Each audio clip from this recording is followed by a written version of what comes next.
A wealthy guy spots his old schoolmate struggling by the roadside, and what he does next changes everything. He was standing there like a broken scarecrow. Shirt half untucked, hair greasy, one shoe barely holding on. I almost drove past. I swear, I was this close. But something made me look again. And that's when I realized. It was Ben. Ben Fletcher. We used to share a locker back in senior year.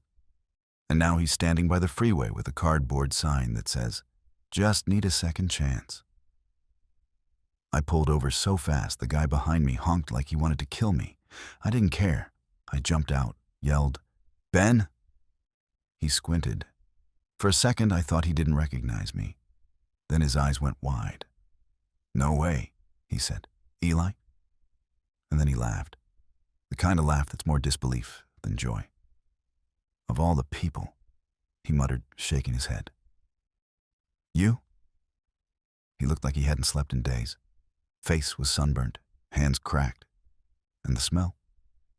It hit me like guilt. I didn't even know what to say. I mean, what do you say when someone you used to joke with in the hallway is now holding up a sign for change like it's his last hope? So I just said, "Get in." He hesitated. "Dude, I stink." "I've got leather seats," I told him. "They'll survive." He threw his stuff in the back. Well, more like a plastic bag with some clothes, and climbed in. We sat there for a second, silent. Then he goes, "I'm not going to pretend like this isn't weird." I nodded. "Yeah, super weird." But inside, man, I couldn't stop thinking, how the hell did this happen? Because back in high school, Ben was the guy, not the popular jock or the class clown. No, he was the real one. The one who helped you cheat on your math test without getting caught. The one who knew which teacher had a soft spot and when to ask for deadline extensions. He wasn't loud. But when he talked, people listened. And now, he was shrinking into my passenger seat like he wanted to disappear. I drove for a bit. Finally asked, "You eatin'?" He looked out the window. "Not today." So I hit the nearest drive-thru, grabbed 2 burgers, fries, milkshakes, went all in. We parked. I handed him a bag. He didn't even say thank you. He just started eating like it was the first food he'd had in weeks. And yeah, maybe it was. When he was halfway through the second burger, he stopped. "I blew it," he said. I looked over. "What do you mean?" He wiped his mouth with the back of his hand. "Everything. Life. I had chances, man. I really did. And I just kept screwing them up. Thought I was smarter than everybody. Thought I had time. Thought things would just fix themselves." He looked at me. And it wasn't self-pity. It was just honest. You know that look someone gives you when they've got no more stories to spin? No more ego to protect? Just raw truth? That was Ben. I used to think people who ended up like this did something bad. But mostly, he said, it's just a million small, stupid choices. I sat there, fries untouched. Then he asked, "You ever wake up one day and realize no one's coming for you?" I didn't know what to say. Because no, I hadn't. My life went the opposite way. Good job, decent house, a car that turns heads. But the weirdest part? Sitting there next to him, I didn't feel proud. I felt lucky. And maybe a little ashamed. He was me. Or I was him. Just on a different path. And I couldn't stop thinking, how close did I come to this without even realizing it? He finished eating, took a deep breath. "Thanks," he said quietly. I nodded. And then, without really planning it, I said, "You need a place to crash?" He stared at me like I'd offered him a kidney. "You serious?" "I got a spare room. Couch pulls out. Beats a sidewalk." He was quiet. Then he smiled. Small, sad, grateful. "You're a good man, Eli." I didn't feel like one. But I drove him home anyway. And that's when everything really started. That first night, I barely slept. Not because Ben was loud or anything. He actually passed out on the couch within 5 minutes of getting inside. But me? I just lay there, staring at the ceiling thinking, what the hell did I just do? I mean, who does that? Picks up a guy from the side of the road and lets him crash at their place like it's no big deal. But then I'd remember his face when I offered. That look, like someone had finally opened a door after he'd been knocking forever. You don't forget that. Morning came, and I found him sitting on the edge of the pullout, wearing a blanket like a cape, holding my dog like they'd been best friends for years. "Hope you don't mind," he said, scratching behind Max's ears. He kind of found me first. Max just wagged his tail like, this guy's cool. I made coffee. Didn't even ask if he wanted some. I just poured it. He took it with both hands like it was a holy relic. "Man," he said, "this feels like a movie, you know? Like one of those cheesy redemption arcs where the guy gets one last shot." I smiled. "We'll see if it's cheesy when the dishes pile up." He laughed, and for the first time since I picked him up, it sounded real. Over the next few days, things were weird, not bad, just unsteady. Like I'd catch him staring at the TV like he didn't know what to do with it. Or taking 2-hour showers like he couldn't believe hot water was free. The first time I caught him washing the same 3 shirts in my sink, I said, "Dude, use the machine." He looked almost embarrassed. "Didn't want to waste your detergent." I just tossed him a full bottle and said, "Go nuts."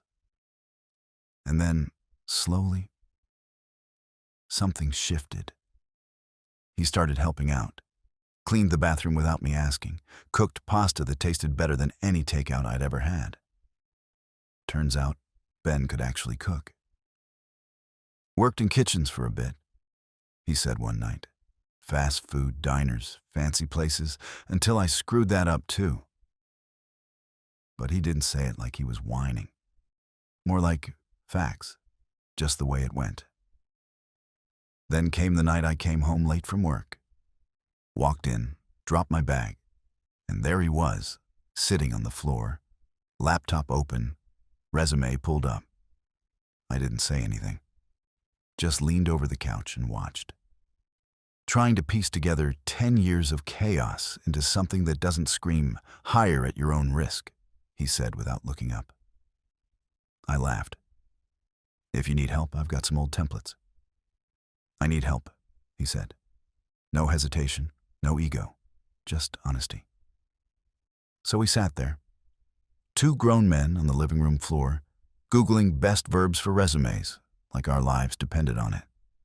And somewhere in between tweaking bullet points and arguing over fonts, I realized he was actually trying. No excuses, no attitude, just pure effort.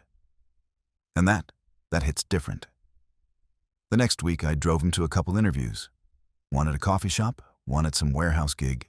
He came out of both looking nervous. "I think they liked me," he said, "but I don't want to jinx it." 2 days later, he got a call back. Warehouse job, night shift, starts Monday. He looked at the phone like it was about to explode. "They said yes?" I asked. He nodded, then just sat there, silent. "You good?" He blinked fast. "Yeah, I just forgot what this feels like." And then he hugged me. Full on, tight, no room for air hug. I didn't even know he was that strong. But you know what hit me hardest? The fact that he kept whispering, "Thank you. Thank you. Thank you," over and over. Like he was afraid if he stopped, it'd all disappear. And that's when I realized this wasn't just about a job. It was about a guy who finally saw a door crack open and was sprinting toward it with everything he had. 3 weeks in, and Ben's whole vibe started changing. Not in a fake, look at me now kind of way. Just little things. He walked straighter, shaved every other day, started wearing this beat-up flannel like it was armor. I remember one morning, he came back from his shift at the warehouse. Face tired, eyes bloodshot, boots dusty. And he still grinned like he just won the lottery. "I stacked 12 pallets in under an hour," he said. "Boss called me a machine." He tossed his gloves on the table, poured himself some cereal and said, "You have no idea how good it feels to be exhausted for the right reason." I just nodded. Because, yeah, I did have an idea.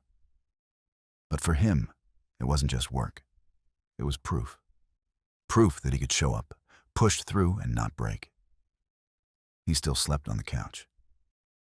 I offered the spare room, but he always said, "It's your guest room." I'm not a guest. I'm just passing through. And I respected that. But one Friday night, things kind of shifted again. We were watching some dumb action movie, just crushing a pizza, and Ben goes, "Remember Mr. Carlson?" That random switch in topic threw me. "You mean the chemistry teacher who called everyone buddy?" "Yeah, that guy," he said. "He gave me a C- on a project I didn't even do. Said, 'I'm grading the effort I know you're capable of, not what's on the paper.'" I laughed. Classic Carlson. But Ben wasn't laughing. He looked heavy. "I hated that," he said. "Back then, I thought he was just being a jerk. But now, man, I get it. That guy saw something in me that I didn't even see in myself." He took a sip of his soda, stared at the screen like it was showing him his past. "I used to lie all the time, Eli. To everyone. My mom, my boss, my girlfriend. When I had one. I'd lie just to make myself sound like someone worth keeping around." He looked over. "But no one stays when the mask falls off." That hit, because I've seen that too. Not in myself, but in people close to me. Folks pretending so hard just to keep the room from going cold. "You don't have to be perfect," I said. "You're here. That counts for something." He nodded, but it looked like he didn't believe me. Not fully. The next few days, he was quieter. Still worked hard. Still helped around the house, but there was this weight on him, like something was brewing. Then Sunday night, he came out of the bathroom holding an envelope. "I've been writing letters," he said, "well, to people I messed up with." He handed me one. "This one's for my sister." I looked at it. The handwriting was messy, the paper creased, but I could tell. He poured everything into it. "You gonna send it?" I asked. He hesitated. "Maybe. I don't even know if she still lives there, but I had to write it anyway, just to get it out." And that's when it hit me. Ben wasn't just cleaning up his life. He was digging into the wreckage, trying to clear space in places most people never touch. That takes guts. More than most. And I couldn't help but wonder, what else was he carrying?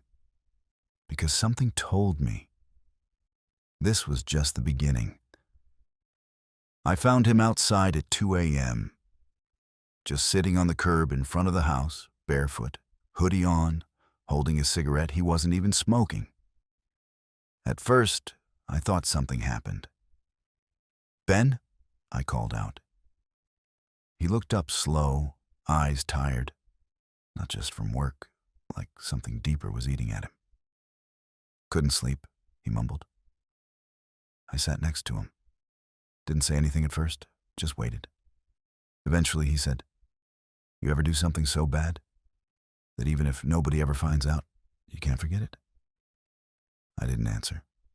Not right away. I mean, who hasn't messed up? But this felt different. He took a deep breath, then said, "I stole from someone." I turned my head just a little. Back when I was couch surfing, I was staying with this guy, Derek. He was solid, gave me a place, even fed me when he didn't have much. But I was desperate and stupid. He left some cash out one day, and I took it. He looked at his hands like they didn't belong to him. I told myself I'd pay him back, told myself I'd explain later, but I never did. I just vanished. The silence between us got loud.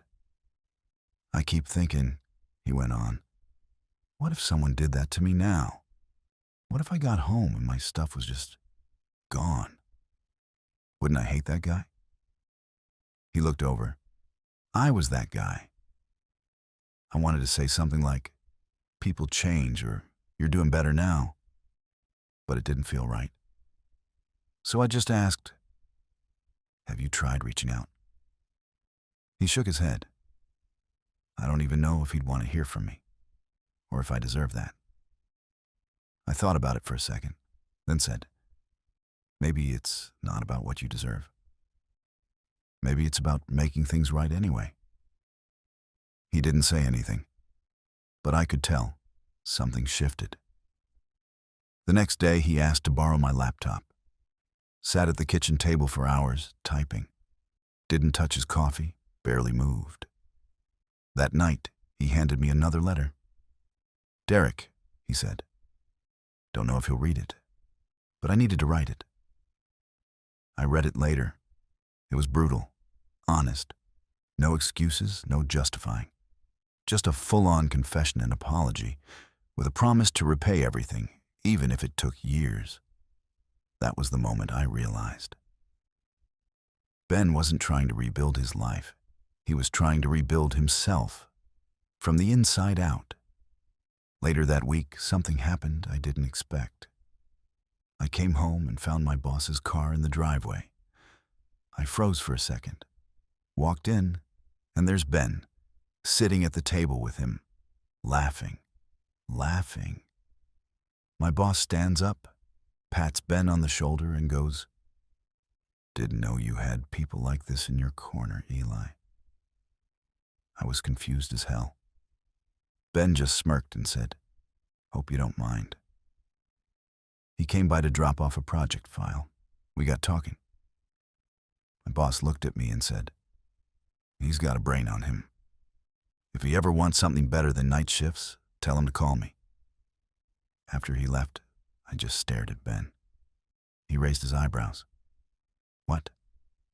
Did you just network your way into a potential office job? With my boss?"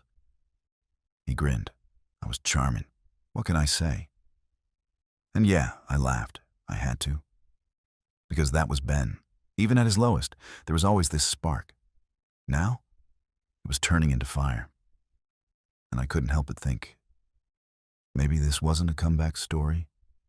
Maybe it was a brand new beginning. It was a Wednesday when the letter came back. The one to his sister. Unopened. Returned to sender. Wrong address.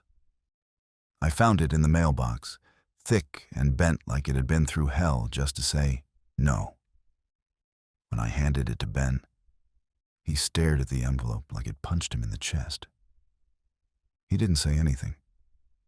Just nodded, slipped it into his backpack, and said, "Guess she's gone." I wanted to say, "We'll try again," or "Maybe there's another way." But the look on his face, he wasn't mad. He wasn't even sad, really. He looked tired, like some part of him had been waiting for a miracle, and now it was clear. It wasn't coming.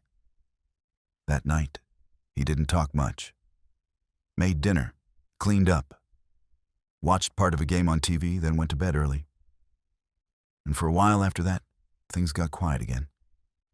He still worked, still showed up. But that fire, it dimmed. Until one night, I got home and heard the blender going in the kitchen. Walked in, and there's Ben, covered in flour, apron on, pots everywhere. Absolute chaos. "What's happening in here?" I asked. He looked up like a deer in headlights, then laughed. "I'm testing recipes." I blinked. "Recipes? For what?" He wiped his hands. "Food truck." I actually thought he was kidding. But he pulled out a notebook, slapped it on the counter, pages full of notes, sketches, names, costs. "Dude," he said, eyes alive again. "What if I saved up, got a cheap used truck, and did my own thing? Street food, real stuff. No fancy menus, no BS. Just good meals from a guy who's been hungry before." I didn't even know what to say. It was like watching someone remember who they used to be, and finally let themselves go after it. "I know it's crazy," he said. "I mean, I've got $200 in my account and no clue how to start. But I want this more than anything." And I believed him, not just because of the excitement in his voice, but because, for the first time, he wasn't waiting for permission to dream. He was just doing it. Over the next few weeks, he doubled down, picked up extra shifts, spent weekends testing recipes on my neighbors, who, by the way, now love him. And yeah, the food, legit. Like, slap your mama good. People started asking when he was opening, and every time, he'd just smile and say, "Soon." Real soon. But there was one night that stopped me cold.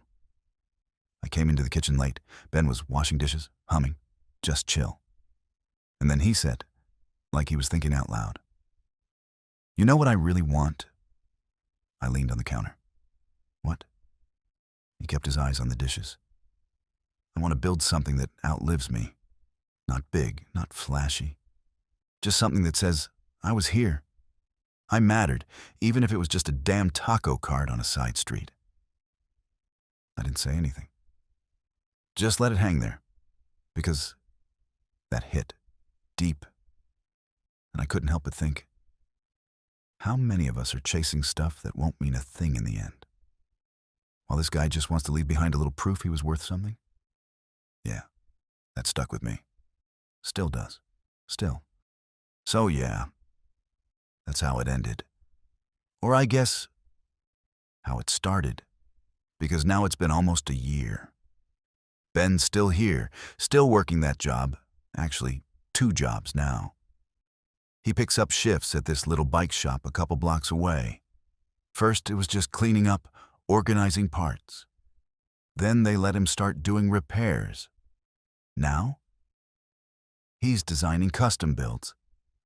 One of them won some local thing, Best Urban Custom or something like that. Got his name printed in this tiny magazine, which he cut out and taped to the fridge like a kid with an A+ test. He's still Ben. Still eats cereal at midnight. Still watches trash TV like it's gospel. But he's not the same guy I picked up on that highway.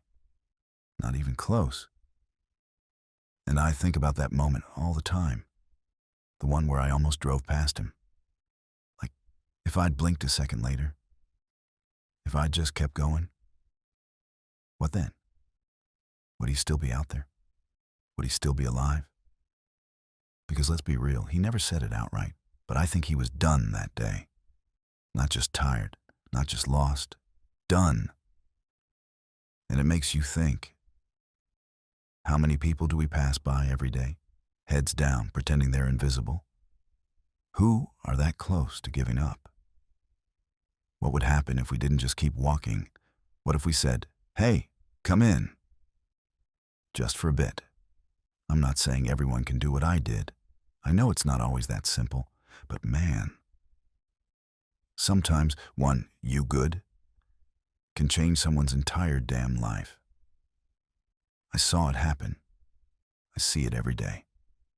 Right here in my spare room, where a guy who used to sleep on benches now keeps a notebook full of business ideas, where he writes letters to people he hurt and actually sends them, where he keeps a photo of his sister taped to the wall next to a drawing her kid made that just says, "Uncle Ben's smiley face." He's not healed, okay? Let's not romanticize it. There's still stuff he battles, nights he shuts down, days when the weight creeps back in. But now, he fights, he shows up, and I swear, That matters more than anything. So if you were in this situation, what would you do? Would you stop the car? Would you say yes to the mess? Have you ever gone through something like this? Or helped someone who did?